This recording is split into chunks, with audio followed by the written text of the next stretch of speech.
Out there is having a wonderful, beautiful day off. It's nice out here. A couple of things I want to talk about. I got a lot of people on my page, and don't get me wrong, I love each and every one of you. But some of you guys put things on the page that I feel is just slightly inappropriate, and you're really not understanding where I'm coming from. I've had people put on my page that I hate black people or I have self-hate, which is whatever. My mother's black, my sister's black.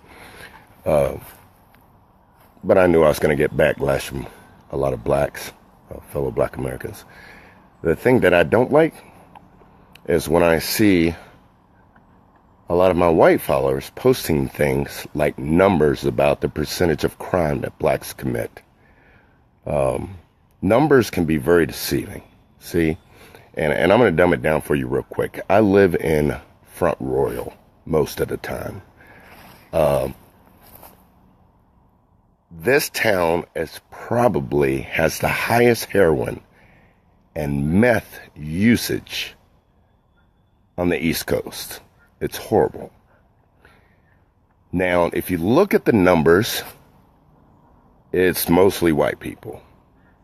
And that's easy to do. That's easy to look at that and say, oh, it's mostly white people doing heroin and meth. But what they failed to tell you is that this town only has 10% black. So, of course, the numbers for white people using heroin and meth are going to be a lot higher.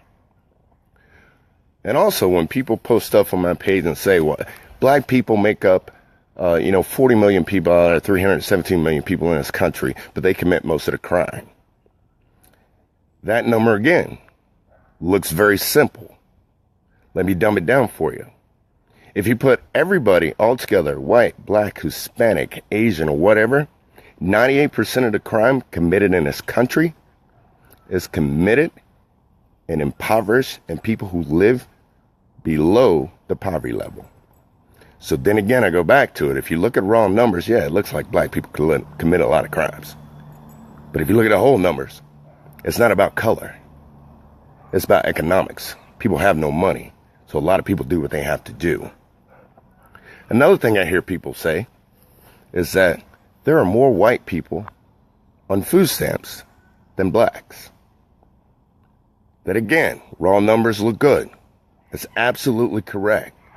But then you don't look further. And you don't realize black people only make up 40 million people. There's 40 million black people in this country.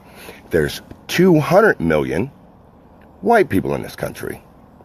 25% of those 40 million blacks are on food stamps. 10% of those 200 million whites are on food stamps. So basically, like I said, the reason I call this video that numbers don't lie, but liars use numbers, that's exactly what I'm talking about. And if you're on my page throwing those numbers up there, thinking that I'm anti-black, I'm not anti-anything, but I'm pro-American. And if you want to sit there and point fingers at colors and pop numbers up there that you dug off the internet or Google, this is not the place for you. I'm a nationalist. I believe in American first. I'm not a globalist. I believe in nationalists. But if you want to point fingers at race and color and stuff, there are plenty of pages out there and people who speak on that hate-mongering bullcrap that the machine feeds you. But this guy is not it. And I hope everybody have a wonderful, wonderful holiday today. But I really needed to get it off my chest. I'm Dion Alexander, American First.